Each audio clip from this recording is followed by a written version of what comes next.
Cuando hablamos de diabetes, la alimentación saludable es un pilar imprescindible en su tratamiento. Y aunque la mayoría de pacientes durante su día a día llevan una alimentación saludable, lo cierto es que hay ciertos momentos del año, como es la Semana Santa, en los que las rutinas se rompen y tenemos que hacer ajustes. Hoy, en Hablemos de Diabetes 2.0, hablamos en profundidad de este tema. Hablemos de Diabetes 2.0, un programa informativo y divulgativo de la Federación Española de Diabetes. Y bueno, para hablar de este tema contamos con Salena Sáenz Echevarría. Ella es farmacéutica, dietista nutricionista, experta en diabetes, en alimentación funcional y ansiedad nutricional. ¿Qué tal estás? Pues muy bien, aquí poco a poco disfrutando de la vida y de lo que nos va viniendo. Me encanta esta respuesta. ¿Qué tal estás? Vamos a ir ya al grano. Como todos sabemos, pues la alimentación saludable es un pilar básico para gestionar la diabetes, pero en muchas ocasiones puede ser incluso un reto. Tú propones un enfoque que a mí me parece muy interesante, que es la alimentación funcional. ¿Qué es exactamente? ¿Cómo la definirías? ¿Y qué puede aportar a los pacientes con diabetes? Bueno, yo, aparte de nutricionista, soy farmacéutica y a lo largo de estos años empecé a lo que era conocer el organismo a través del metabolismo, ¿no? Y lo que llegué a la conclusión es que los nutrientes, lo que son los micronutrientes, eran la clave no solamente para cuando existía una patología, sino para que combinándolos con un buen acierto, pudiésemos incluso evitar que apareciesen estas patologías crónicas. Por ejemplo, podemos hablar de la diabetes tipo 2. Y en el caso de que ya hubiésemos debutado, por ejemplo, en diabetes tipo 1, también nos van a servir para tener un buen control de las glucemias y evitar pues posibles complicaciones, que ya sabemos que es uno de nuestros mayores miedos. Es un enfoque muy interesante. La cosa es qué pautas podemos seguir para implementarlo en nuestro día a día. Pues la alimentación funcional, el secreto está en los micronutrientes, entonces es cómo combinamos los alimentos para evitar esas posibles enfermedades o para controlar las que ya tenemos. Uno de los principales puntos va a ser la selección de los alimentos, porque en muchos casos lo que nos ocurre es que no sabemos muy bien si debemos contar calorías, si debemos contar carbohidratos, un poco ahí si hacer una dieta más proteica, menos proteica. Bueno, yo a todos los que nos están escuchando les orientaría a fijarnos en qué nos aporta cada alimento. Y en este caso os voy a dar un término que se llama la densidad nutricional. Lo que hacemos es crear recetas que con pocas calorías tienen muchísimos nutrientes, ¿no? Vamos a poner un ejemplo sencillo. Si tú te pones un plato clásico que haces una ensalada, pues vamos a poner con lechuga, tomate, cebolla. Bueno, pues estás aportando unos nutrientes un poquito como, entre comillas, más bajitos. Y luego si dices, bueno, pues es que la quiero enriquecer, y entonces empiezas a echar bocas de mar, empiezas a echar maíz de bote, empiezas a echar soja, queso calórico. Bueno, pues se convierte en una ensalada muy completa, pero realmente no nos aporta muchos nutrientes y sin muchas calorías. No estaría muy orientada a lo que es nuestra patología. Vamos a poner la misma base, pero vamos a añadir, por ejemplo, pues una tuna al natural o un salmón que tiene omega 3, que es antiinflamatorio.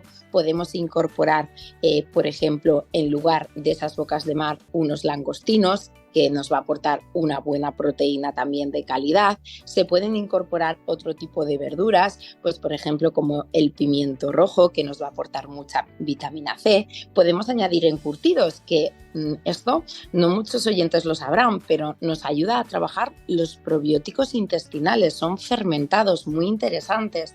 Y luego en las vinagretas, en vez de hacer la típica que ahora está tan de moda con miel y mostaza, pues podemos darle una vuelta y jugar con un kéfir con mostaza. Mismo concepto, una buena proteína de calidad, sabor, pero sin añadir esas calorías extra. Un poquito, esto sería un ejemplo de cómo trabajar la alimentación funcional. Además, una cosa que siempre hace mucho hincapié, a mí me gusta mucho, es que es divertida la alimentación funcional. No se tiene que tomar como la típica dieta restrictiva Absolutamente. De hecho, creamos platos para precisamente disfrutar de la comida, encontrar un poquito, entre comillas, ese momento de placer, pero sin tener una sensación en el que la diabetes pese, ¿no? Porque a veces, imagínate, yo te voy a poner un ejemplo, no sé si aquellas personas que nos están escuchando lo saben, pero yo soy paciente con diabetes, Sí, que sí, es sí. también juega un poco en esa empatía, en esas ganas de crear platos divertidos. Mi plato antes de debutar estrella era el arroz a la cubana. Siempre le daba muchas vueltas y decía, esto tiene que tener un plato de alimentación funcional. Y entonces descubrí el colirroz, que es una coliflor rallada que la hacemos al vapor y luego la salteo con un poquito de ajo y aceite. Con esa base me pongo un tomate triturado natural y mis huevos caseros. También mandar el mensaje que hasta ahora muchos alimentos en diabetes estaban demonizados, ¿no?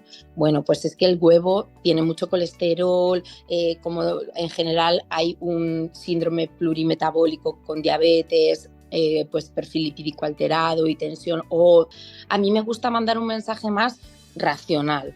Hay alimentos que incorporados en personas con diabetes de una forma con razón, ¿no? Razonada, pues no hay por qué eliminarlos, como ciertas frutas, como ciertos, pues quizás un trozo de queso puntualmente.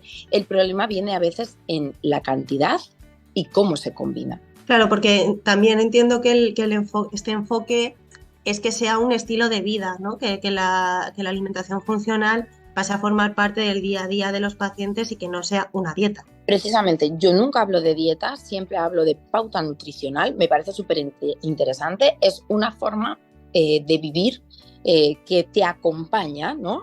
con tu enfermedad. No hacemos a la enfermedad, entre comillas, el núcleo, sino que acabas disfrutando de cómo crear recetas nuevas, de cómo hacer combinaciones nuevas y además cuando compruebas en ti mismo los resultados tan estupendos, pues que tu glicosilada pues ha mejorado mucho.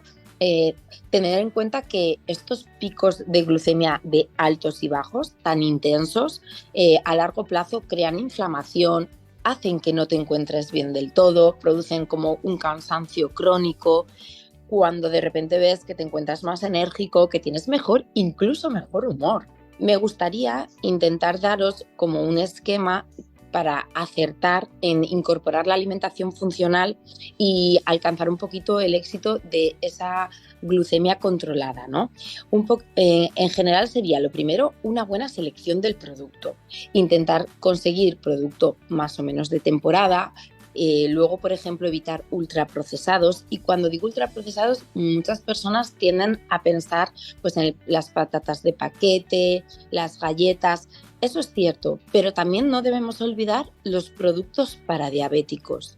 Este es un melón bastante importante que quizás nos diese para un podcast entero, porque ha habido hasta ahora un mensaje de que nos habían creado, entre comillas, el alimento panacea, ¿no? Que con esto ya iba a estar todo controlado. Y cuando como profesionales miramos lo que es la composición y el etiquetado real de estos productos, no son para nada aconsejables a nosotros que tenemos diabetes. Entonces, vamos a evitar harinas refinadas, excesos de edulcorantes, porque primero barren la flora intestinal, nos disminuyen nuestro sistema inmunitario y por otro lado, además nos sube esa sensación de querer más dulce, con lo cual nos entorpece luego a la hora de comer otra serie de alimentos que se nos van a hacer como entre comillas excesivamente neutros, ¿no? Y además me gustaría hacer hincapié en que el edulcorante también ayuda a subir la glucemia. ¿Por qué? Porque solo el hecho de la sensación dulce en boca hace que nuestro cerebro y nuestro organismo genere un aumento de glucemia. Esto es muy interesante y es un punto que pocas personas se han parado a conocer y en muchos casos, aunque utilicemos un edulcorante acalórico, notaremos una elevación de glucemia. Por otro lado, quiero hacer hincapié también en las técnicas de cocinado.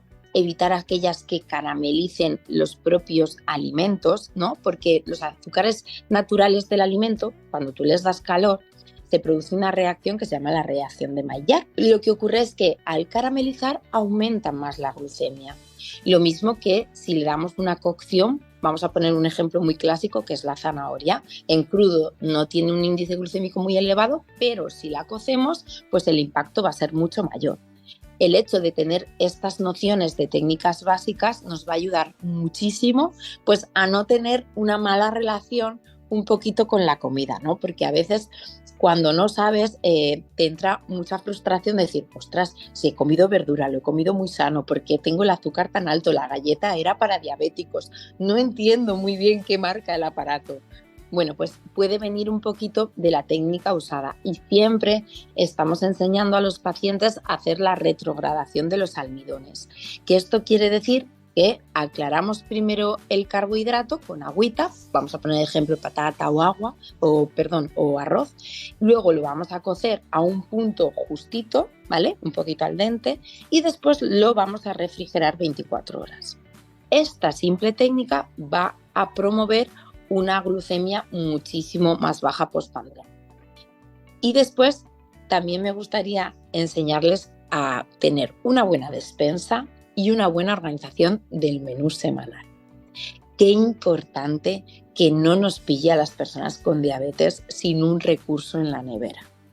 Hay días que estaremos muy bajos. Podemos tener una crema pues con unas verduras un poquito que tenga el índice glucémico más elevado, que nos va a subir un poquito más, o una pequeña pasta en un tapercito. Y hay días que nos encontraremos pues un poquito más elevados y entonces nos vendrá bien tener pues una verdura salteada al wok en un tupper o una ensalada a mano o una verdura para hacer algo un poquito más bajo en carbohidrato. Yo creo que el secreto no es mantener una línea estática, ¿no? De nada de carbohidrato, mucho carbohidrato. O sea, hay como una corriente que se empeña en colocarnos como en el extremo, ¿no? Y a mí me gusta poner un poquito de coherencia y decir, ¿qué vas a hacer hoy? Oye, mira, hoy voy a estar en mi consulta pues pasando toda la mañana sentada y luego toda la tarde también, pues me preparo y me organizo el menú semanal, un poco en base a cómo van a ser mis días. Ese día sentada pues tendré una receta preparada más o menos o la compra ya con vistas pues a un arroz de coliflor, como hemos hablado antes, y resulta que el jueves me voy a ir a hacer una ruta con amigos en bicicleta, luego voy a llevar a mi hija a patinar sobre hielo porque es invierno. Hoy, pues ese día voy a meter una buena legumbre, me daré un capricho de algo dulce si me apetece un poquito. La idea es, entre comillas, vamos a decir así, organizarnos en base a lo que va a pasar. Pero es verdad que ahora nos estamos acercando a Semana Santa, que es una fecha un poquito especial, y siempre que nos acercamos a fechas así un poco señaladas, surge la duda de cómo gestiono ahora que se sale un poco de mi rutina la diabetes en estas fechas. Bueno, eso en el día a día. ¿Qué podemos hacer? ¿Qué nos puede ayudar? Pues precisamente seguir un poco la línea de la organización, ¿no? Pues organizo un poco dónde voy a parar a comer, si puedo estirar un rato las piernas o me llevo yo una comida para hacer un picnic a mitad de camino y organizo pues ese día una comida un poquito entre comillas más low carb, ¿no? Y sin embargo, si voy a ir zona de playa, que voy a tener más actividad física, pues ahí podemos elegir ciertos restaurantes o unos alimentos que habitualmente no me suelo permitir en el día a día y podemos abrir la veda, que se dice. Pero siempre intento hacer una selección para ir con mi familia a sitios donde a mí no se me haga complicado ajustar las glucemias. Y esto no quiere decir que no te puedas comer una hamburguesa o que un día no te puedas comer una pizza, sino que, por ejemplo, intento seleccionar, pues en vez de una hamburguesería de ultraprocesado de baja calidad, pues una hamburguesería de zona casera, con su carne de calidad, con que pueda llevar una buena verdura y el pan, por ejemplo, pues no sea un pan de estos ultraprocesados que lleva grasas y azúcar. Intento coger una pizzería pues de un restaurante italiano donde la masa pueda ser de mejor calidad, así como los ingredientes. Y por otro lado, no olvidar que ya que es vacaciones, pues intento incorporar un poquito de deporte. Puede ser un paseo activo, pues intento pues quizás conocer las zonas del pueblo pues a pie en vez de todo en coche, y hacer un poco un ajuste para que todo eso extra que me apetece probar, pues un heladito especial, una noche, pues lo acompaño de un buen paseo quizás a la orilla del mar. Nosotros siempre hacemos muchísimo hincapié, porque es así, en que la alimentación saludable es muy importante. Pero me parece que muchas veces dejamos de lado el hecho de que también la alimentación puede crear sentimientos negativos como culpabilidad o ansiedad, especialmente además en épocas del año como esta, que se salen un poco de lo normal. ¿Por qué es importante que los pacientes mantengan una relación positiva con la alimentación, en tu punto de vista? ¿Y qué podemos hacer para gestionar estos sentimientos negativos si aparecen? El primer consejo que voy a dar es no anclarse en el pasado. Creo que a veces a las personas que tenemos diabetes nos pasa un poco pues porque yo antes podía, porque otros pueden, porque lo primero, mirar siempre en el presente y en el futuro y con positivismo.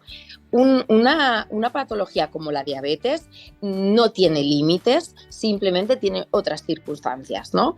Y el hecho de hacer las cosas bien en el día a día con una alimentación funcional, lo que nos da pie es a que no pasa nada si días especiales la cosa se desmadra un poco. Cuando viene una persona con unas malas glucemias de los últimos tiempos, jamás juzgarla, porque no sabemos cuáles han sido las circunstancias, porque lo mismo se ha ido a un buffet libre una semana que ha estado acompañando a un familiar en el hospital, sentada una semana teniendo que tirar de cafetería, o que ha estado enfermo, o que... Entonces, primero escucharnos para saber un poco cuáles han sido las circunstancias reales. Y si estamos haciendo una buena alimentación durante todo el año, con cabeza, responsable, intentando hacer las cosas bien, tenemos una glicosilada coherente, nunca jamás debemos sentirnos culpables porque un día comas algo fuera de lo normal y no calcules bien la insulina, y entonces pues bueno, pues haya un pico o haya varios días en los que estés un poquito, pues entre comillas, más descontrolado. Siempre y cuando sean decisiones, lo primero, tiene que ser una decisión propia, que a ti te apetezca comer eso en ese momento y disfrutarlo sin ningún cargo de conciencia, pero no sentirnos presionados por el entorno o la parte social. Y el hecho de aprender a gestionar el estrés y entendernos. Podemos tener un mal día. La comida a veces se ha convertido un poquito, entre comillas, nuestra fuente de dopamina. Nos aparecen muchas personas con diabetes con trastorno del atracón y con alguna otra conducta TCA. Esto viene mucho generado en base a esa presión social que existe, en la que todo va relacionado con la comida. A mí me gustaría decir, y esto creo que es un mensaje muy importante, que cuando quedáis a comer con amigos, con familia, lo más importante no es la comida, es la compañía.